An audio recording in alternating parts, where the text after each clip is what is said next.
It's live. This is an update about the UK illegal migration law.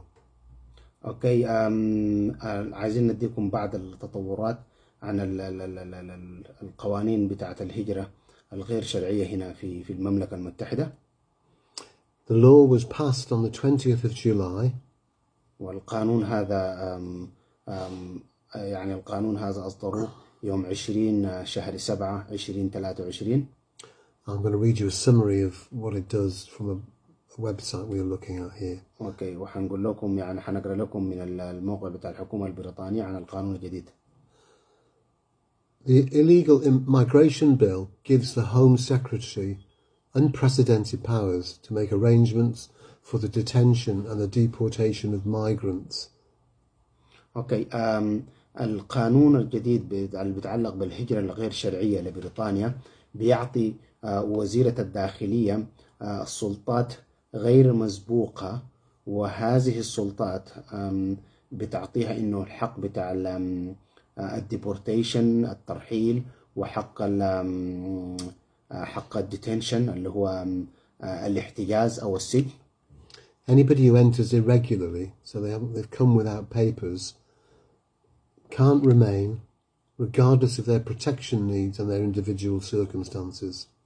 والقانون ده طف شوية يعني صعب، يعني أي شخص بيدخل إلى المملكة المتحدة في بريطانيا هنا بطريقة غير منتظمة حيواجه إنه يرحلوه، حيواجه خطر الترحيل، حيواجه خطر السجن، يعني بغض النظر عن الحالة بتاعت الشخص هذا وبغض النظر لمدى حوجته للحماية.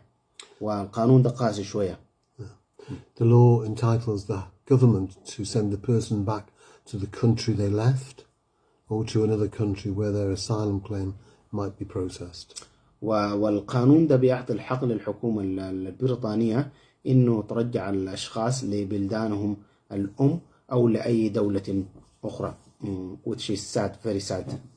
It's a terrible law for the rights of vulnerable people, people who are leaving places like Syria, Sudan, Ukraine, war zones, places where they're not safe.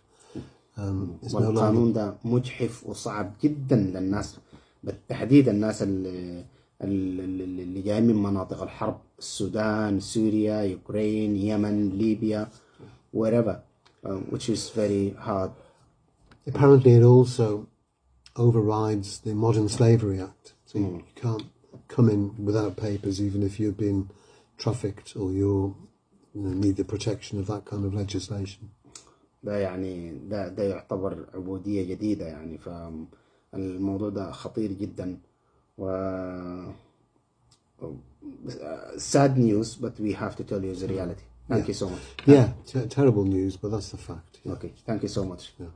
شباب دي رسالة يا ريت ترسلوها، والفيديو ده عملوا له شير لأنه في ناس كتير جدا منتظرين في فرنسا، منتظرين في دول تانية. نحن عشان نوريكم الحقيقة يا شباب يا ريت تعملوا الفيديو ده شير عشان الرسالة دي تصل للناس، عشان الناس لو عايزين يتخذوا قرار يجوا بريطانيا عشان يتأكدوا قبل ما يصلوا، ونحن إذا في أي مستجدات حنخبركم. Thank you so much Mike. Okay. Thank you.